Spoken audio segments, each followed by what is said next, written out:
Noah, another fellow communist, looking to discuss our separate methods, and this is less of a debate. There's no moderator or anything anyway. It's just me and him, and I assume you're a he/him, as myself. Mhm. And we're just going to discuss. I'm hoping that we'll end up agreeing with each other in the end, because I think we probably have more in common than we don't. So let's get started. Sure. Yeah, I'm an anarchist. You're Marxist-Leninist, correct? Marxist, Marxist-Leninist, communist, whatever you want to say. Label. Yeah. I'm less interested in what labels and words we use, and more interested in what that means. Like more the signified than the signifier. You know. Okay. So, well, I guess this is the first thing. Do we agree on definition of communism?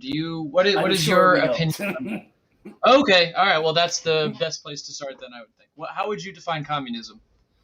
Communism's a very okay. To back up, you need to understand the Marxist perspective and world outlook to understand how we look at the word communism, right? Marx famously said in the German ideology that for us, communism is here. Let me actually pull up the quote. Hold on. He says, communism is not for us a state of affairs which is to be established, an ideal to which reality will have to adjust itself. We call communism the real movement which abolishes the present state of things. The conditions of this movement result from the premises now in existence, right? And that's really the only time Marx really talks about that kind of thing, because words come and go. We use whatever words we want. What he's getting at there is the dialectical materialist perspective, right? He's talking about how it's material reality that shapes our thoughts. And what communism is becoming conscious of this material reality and our place in class, and understanding that it is not some ideas we have about some future society that may or may not end up being correct that matters. What matters is the general laws of motion that govern the progress of society. So it's really hard to give a sort of like easy Marxist definition, because in Marxism, there's really no such thing as a predefined idea that we formulate into a word. It's more the opposite, and sort of understanding that there's a dialectical relationship between the way we use words and what makes them arise in reality. Let me know if that's a little too esoteric sounding. I can kind of break it down. It's a bit verbose, at the least, I would say. I think, in my opinion, it might be a little bit longer wind than maybe would be necessary, because here's what I think. What it sounds like in short terms, what you're saying is, first of all, you care, it's like first and foremost about what Marx said and what he wrote, and perhaps what other communist or dialectical materialist writers like Engels and such would write, and that your goal is, it doesn't really matter what the word is, provided that we all agree upon a proletarian revolution and the workers in control of their own lives. Would you agree to that? Does that sound? Yes and no. Because hold on, let me finish. Yes or no? If you say no, let me finish. Okay. Because my definition of communism has a definition. It's not a yes okay. Or well, no. it's a sort of. It's that we understand that the workers owning the means of production is part of the general laws of development. That it's not that we want them to that makes that arise. It's that it's a law of development of society. It's inevitable. Yes, I would agree that society, in order for it to develop inevitably, the workers must obtain ownership of the means of production. So as an anarchist, we have a point at which we say that that is achieved, and in terms of myself at least, which would be communism, which would be the synonymous with anarchism, which is a stateless, moneyless, classless society. Once that happens, which can only, I agree with you, I would speak on most of anarchists, but I can only speak for myself, especially as an anarchist. I would say that that is not achieved until, of course, your system of events occurs, which is the ownership of the means of production moving from the bourgeoisie, which of course then is eradicated and entirely into control of the proletariat. However, I would also like to include people who perhaps would not be considered the proletariat. While they would be in the proletariat class, they would not be considered proletarian in that they are not workers, because perhaps they are disabled, they are retired, they are too young. These are people I would include as well, which sure you would include too, but aren't strictly definitionally proletariat. And I would assume they would also have an equal ownership as well. Perhaps, again, children would not have as much ownership, but it would be democratically based on people of voting age, which I think should be significantly lowered to at least 16, if not even less, but could be changed later on. Essentially, as an anarchist, we are skeptical of all hierarchies. We think any and all hierarchy. We're not saying that none should exist. We think parents should have a hierarchical relationship over their children, and other such, self-evidently justifiable hierarchies are the only ones that we have. Hierarchies that if you can look at it and go, oh, that makes sense. If you can't do that, I would be worried about it. If you can, like a parent to a child, put somebody behind a wheel who knows, who has proven on a societal level that they can drive a car. I wouldn't put a 3-year-old behind the wheel of a car. Obviously, ideally, we would want to move to self-driving cars as soon as possible. But certain things, like a captain of a ship should be somebody who is experienced with understanding how a ship should be run and knows how to perform every single task themselves. I, as someone who doesn't know that, if I a crabbing boat or some sort of ship, container ship, I would vote for somebody with and I would listen to them until I felt experienced enough myself, and then maybe throw my own ring in the hat. Now, does that society that I'm describing sound adequate to you? Is there anything that you would change about that? I don't know. I don't get really. That's my definition of communism.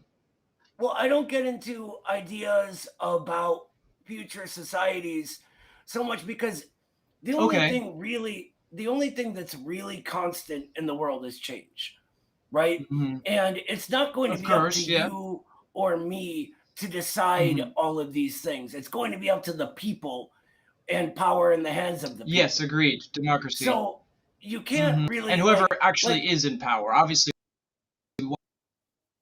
Right, you're cutting out whoever a is bit. At the time, they're in control. You're cutting out a sorry, little bit. Sorry, let me move my thing. I didn't get all of that. But so it's like, no, it's less. What I was saying is, you were saying that we want continue. this and this to happen. It's less saying we want this and this to happen, and more saying that this and this, could be, in my opinion, good, in your opinion, bad. But at the end of the day, that doesn't really matter. What matters is the organization and the actual doing of this, meeting our changing conditions as best we can to advance the class interests of our class, the working class. And that includes other classes opposed to the bourgeoisie. It even includes sections of the bourgeoisie who we can use against the more powerful. And it really just depends on what advances our interests in the progress of society. So we get into like ideas of, post-scarcity and stuff, but this all depends on the building up of the productive forces. This is the center of everything, and it's what class struggle is based on, right? So there's no true way to do this. For a second, say that sentence again. Yeah, no problem. Here, let me pull this forward. Hold on. Agreed. Material conditions are the most important. Right, and addressing them as best we can. And that's all that any communist project ever does, And I think one of the big... I agree. I have a quick question.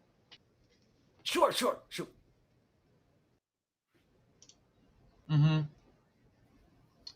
Are you a determinist? Do you believe in free will, or do you think that the universe we have no free will essentially? It's Do funny. you I'm going to think give you that the Marxist things just answer. happen as they happen? No, of course we have free will. I choose to do this right now, right? So you do believe in free will? Yeah, of course. Okay. The thing is that Marxists acknowledge that there's a relationship that is interdependent and in contradiction with each other between our material reality and our thoughts. Right. So we perceive things and then we act upon it. And then those actions change the reality around us. Understood, brother. Marx said that, the brain or thought is only matter that thinks. The brain is sort of perfected matter, and it is this is the function it fulfills. So let me get this straight. Is your opinion sort of that your opinion is not really, and that all that matters is what Marx says? Is that straight? You only care about his theory? It's that me as an individual, sure, I can have ideas, I can contribute, but I'm a collectivist. What's important is the collective, and the collective is always going to have a better analysis than the individual, that kind of thing. So in other words, you might agree with the statement, no one has all the answers, we all do, together. Yes, absolutely. Agree with that statement? For sure. Yeah. That's something that I like to say as well, too. I totally agree. And that's how I came to the conclusion that I'm an anarchist. Yeah, thank you. I appreciate that. I think that it would be an excellent sort of understanding in how to do things, because it just seemed that's the whole point of leftism. That's the whole point of communism. That's the whole point of socialism. It's all about the community and the collective understanding things together. We as a human species are a much better superorganism than we are individual. We're selfish and, we have to just reproduce, but on the whole, we can be pretty smart. And I totally agree. I think that there's even been completely one would say apolitical. Everything is political technically, but one would say apolitical about the fact that, with counting bean jars, where, everybody will either guess way too high or way too low. But if you average out the more people that guess, we get really accurate. We pretty much can be 100% on it. How would you feel about an AI run society? I mean, it would depend on what you mean by run, right? Is the AI planning as in economy? Instead of government? Is it? Yes, AI planned economy specifically. Yeah, for sure. Oh, like an AI-driven market. I think I think it depends. I mean, with AI right now, it's the possibilities are sort of limitless. We don't really know exactly what AI is going to be. Specific condition, which is. I think that it cannot be owned. It must either be considered unowned or owned equally by everybody, just like everything else under communism and any form of socialism as well. Well, not any form of socialism, because not all socialism is communism, which is why I make that distinction, because you're right on the grand scheme of things. Calling themselves communists, yeah, to sort of differentiate themselves from the reactionary socialists, the utopian socialists, that kind of stuff. Yes, I think because, and I like it, the root of the word is community. So, we are the community. Everything's owned together. And I agree. I absolutely, communism or barbarism except I believe it's even more, it's either communism or extinction at this point. I think, with climate change on the way and the fact that we narrowly avoided nuclear annihilation during the Cold War, it's went away the way that it did. What's your opinion on Stalin and Mao and everybody? Well, I mean, Stalin or Mao, those are two very different subjects. I think Stalin, they absolutely are. You're right, but I do think Mao did have a thing for Stalin, though. He liked Stalin. That was his thing. Yeah. In fact, I remember. I believe. But anyway, as you're saying. You know what's funny? They are different people. A quick little side story about Stalin and Mao. Mao's wife.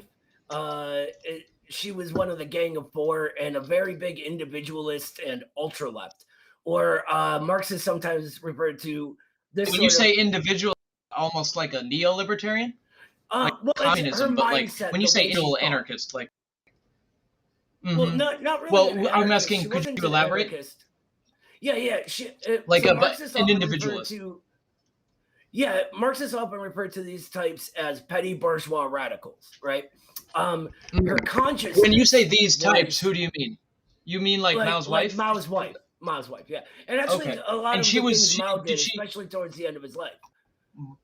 We refer to it Were as they? ultra-leftism. And when you say petty bourgeois, you mean not their specific empirical class, but the way they think, and what leads them to her actions. Like a vanguard she referred to class. herself.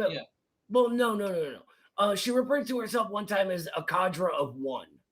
And I was just saying, like, a little fun fact about Stalin and Mao. Yeah. Stalin actually said in order for the Communist Party of China to work with them in the Comintern, they had to forbid her from party work for 30 years. He wanted nothing to do with her whatsoever. That seems kind of reactionary, unfortunately. However, I do agree that it sounds like perhaps she cared mostly about, she wanted absolute power, right? She wanted to direct everything. Is that kind of...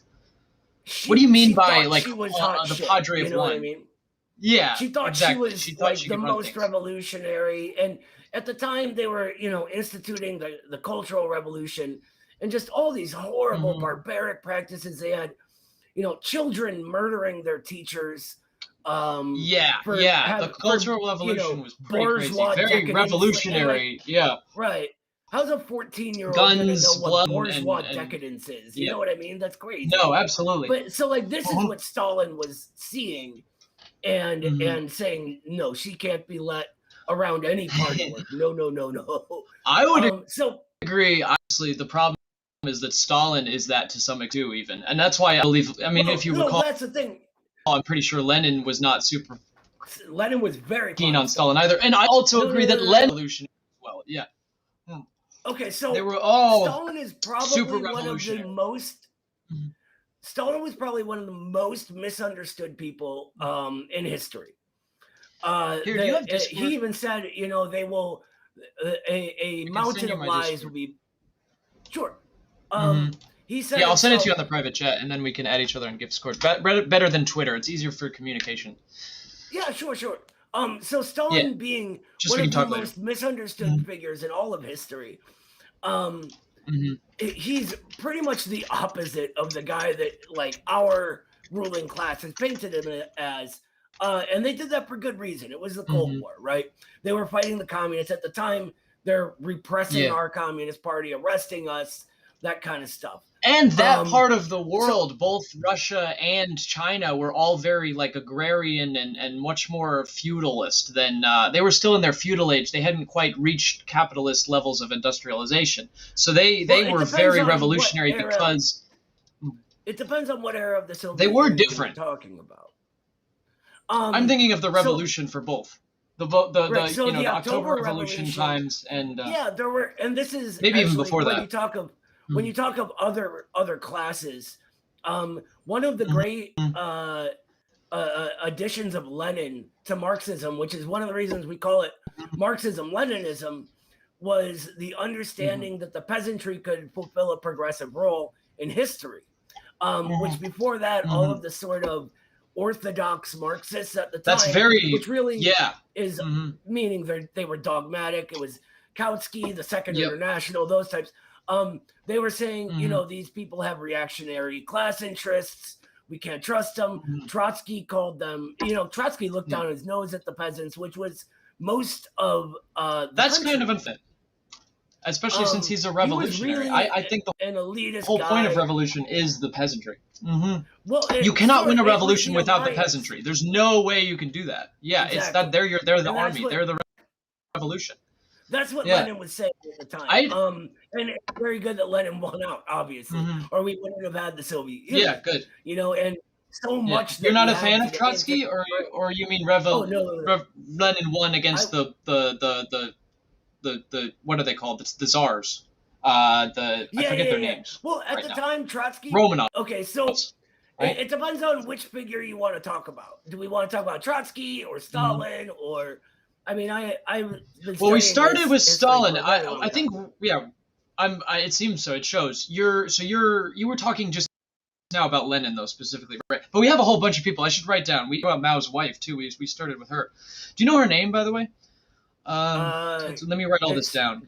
Chiang something. Let me look it up. You can look it up while I'm writing this down. Yeah, that's a good idea. I think we should look up a lot of stuff too before we talk about Chinese. I understand. Yeah, I'm not great at it either. It's Zhang Qing. Make your best guess. Cheng Ching? Yeah, probably, yeah. Zhang Qing. And it could be a little bit different, but that pronunciation. That's totally fine. You gave it your best guess, right? So. So, I mean, we can talk about Stalin. Like, Stalin is a. Well, you were talking about Lenin before, or Stalin? We can talk about Stalin if you want. I think Lenin's less controversial because it's funny. Lenin talked about in his day they were whitewashing Marx. They were sort of. You really that's crazy. Marx. I said you. I mean him. Yeah, well, defanging. Yeah. They do it today too. All our bourgeois revolution. Well, that's all they always do. That they incorporate and exactly. And defang. Like they're doing it with MLK right now. Yeah. They're saying MLK was a right wing, like capitalist great guy when he was in fact the exact opposite. He was killed. He wasn't Malcolm X, but you don't even hear about Malcolm X. Well, he was killed while organizing sanitation workers, right? But they're doing the same to Lenin to a certain extent. But I mean, even I haven't heard that, but I'm sure. Oh yeah, definitely, and Marx, of course. But what I find interesting is bourgeois historiographers today and historians today. Even they are forced, and they're anti-communists. They hate Stalin, but even they are forced to admit that a lot of the Cold War propaganda against Stalin is absolutely ridiculous, and there's no basis in reality for it. The whole horrible dictator killed. Oh yeah, he didn't kill anywhere near as many as they say. Yeah, it's like between 5 million and like 30 million or something like that, or like 100 million. It's like a huge variability of names, and it's just from that Black Book of Communism, right? That one book that came out, the British one, I think. Yeah, that, and that was like debunked decades ago. It's ridiculous, but what survives even. But the problem was here. Let me just interrupt you for 1 second. Go ahead. I think the main issue with their sort of authoritarian communism or Chinese with communist or communist Chinese characteristics, which is again, I'm the USSR in China. Hold on. I got to interrupt. They disagree with that. Got to interrupt. Okay. My main issue is just that they wouldn't let criticism come in. Now you can go. Yeah. No, authoritarian communism is not a thing. Right? There's just communism. I agree. It's state capitalism. Exactly. It's not. They just call themselves communists, but they are absolutely not. No, which I can understand why you communists. Then. What I'm talking about is Stalin was a brilliant communist. And the idea that Stalin didn't allow criticism in power for a while. The idea that Stalin didn't allow criticism is outright false. This originates from are you sure? Speech of, yeah, you can look. There obviously were. Look up minutes from. Can you send me a source on that? Because I feel like obviously there must. I'm not 100% knowledgeable on it, but obviously the propaganda much greatly enhances it too. But there's no possible way that the Eastern Bloc, that the USSR and China too, but even just the USSR could not have had some form of censorship when it came to free speech. Obviously, in the name of preventing anti-revolutionary speech, but it was difficult. It is difficult to criticize. Continue now. There's a very, very big difference between. They killed people who criticize, and there was a heavy censor and a lack of organization against the revolution allowed. You have to understand, and that's where the propaganda comes in. It comes from a seed of truth, and then it grows into a forest of lies. I mean, at this point, it's not even a tree of lies anymore; it's a forest of lies just from truth. Yeah, I get it. It's greatly exaggerated. So, the one example, but it still is true. Is at the beginning of the revolution when the Bolsheviks take power, the masses are behind the Bolsheviks, right? That's the only way they were able to gain support. The Bolsheviks, the many people, which is the many. Exactly. Yeah, the Bolsheviks is the many, obviously. Yeah. People are celebrating all over the country, right? People are getting wasted, getting drunk, and they have 11 imperialists. Yeah. No, they're not. Well. stupid, but they're unlearned. They're ignorant. They're Well, just the and people. soldiers That's are doing that's why this. people look down on them. It's not their fault. Yeah, and most of the army Right. would be peasantry too, because that's the only way they could get out of. Exactly. They could maybe make some money. Is the military. Yeah. Well, so they're all celebrating. They're getting drunk. That's how peasantry and they have that works. 11. They have 11 imperialist countries invading them right away. People are Yes, getting agreed, drunk, including the leaving their U.S. Maybe not posts. at this point, Right. but yeah. No, the U.S. was. So involved, is this a England, specific France. day? Is this like a date? I don't know the date. Are you talking about a but specific invasion? It was a coordinated attack. Yeah. So and it was there to back up the Okay. Tsar. Do you know the Monarchies, name of right? it so I could look it up and show it on screen? It was just called the. Can you give me like invasion? There wasn't. We can go over like all the like sources for this. But they didn't happen all at once, right? It was there because you're saying it as in like one night they celebrated. There was a holiday or something, and then suddenly France, England, and everybody invaded overnight. Right. Okay. Yeah. So they're peasants. They're doing peasant things. Right. But they were drinking so much, Bolsheviks partying so much that soldiers were abandoning their posts, and when these invaders came, villages got slaughtered. Right. So the Bolsheviks outlawed the drinking of alcohol. Right. Really? They did? That's wild. Yeah, they outlawed it. I was laughing at this commenter, but no, the Russian Bolsheviks outlawing drinking. Yeah. Right. Where did you? I'm interested to see sources on this. Well, people needed to stop drinking. If you could find one. And soldiers needed to be at their post because innocents were getting murdered. Google that. So but what happens is the bourgeois propaganda. Absolutely, yeah. The bourgeois propaganda comes in and suddenly the Bolsheviks are evil. They won't let people drink. So in order to understand exactly. We need politics. We need to understand the conditions we are in. They were in a revolution. They were outnumbered by the entire world. These workers and peasants who were mostly illiterate, rising up for their own dignity, right? For their own freedom. And they're happy about it. And they need to protect this at all costs. That's a situation like you and I cannot imagine, right? So for people to sort of sit in judgment of that and call it authoritarian, they were just doing what they needed to do to survive.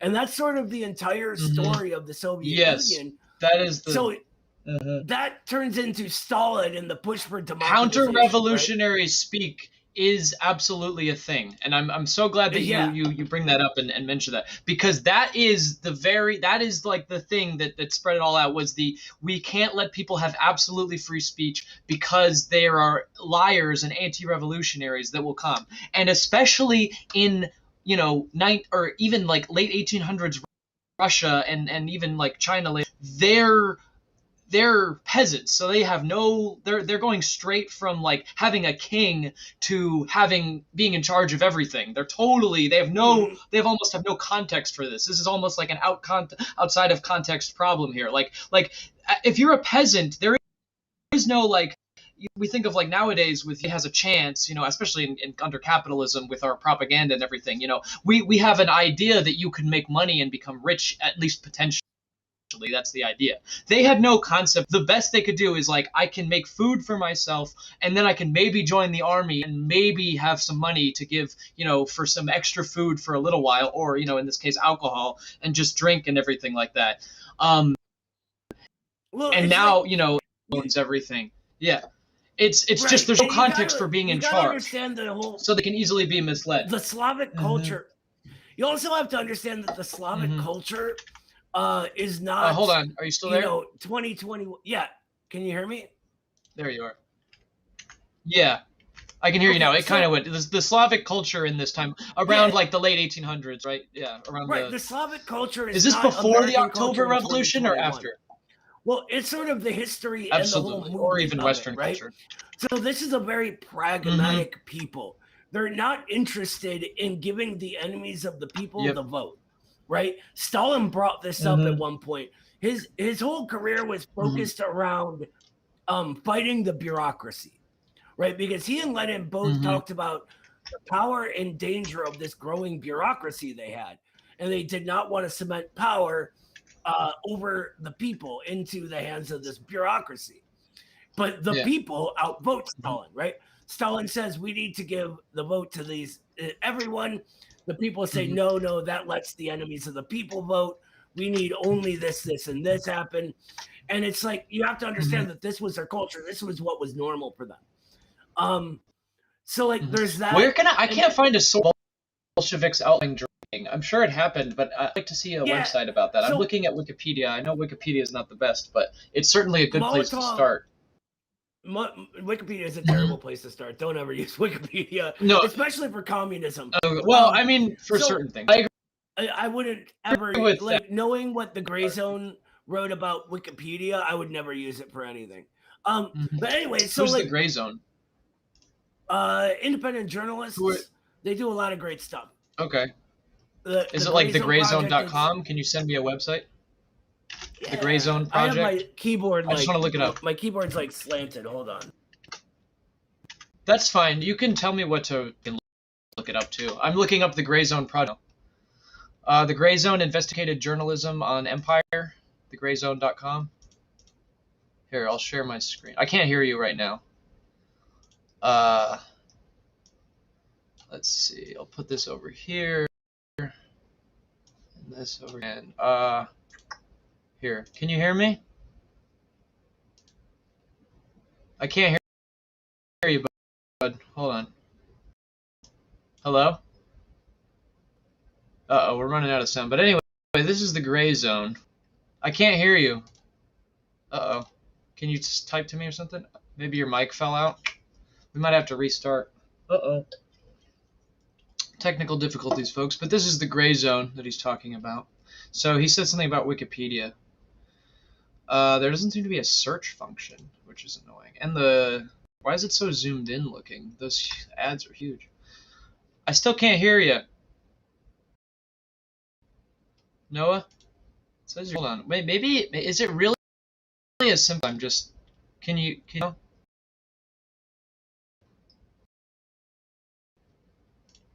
I still, so it's not the screen. That would be so annoying.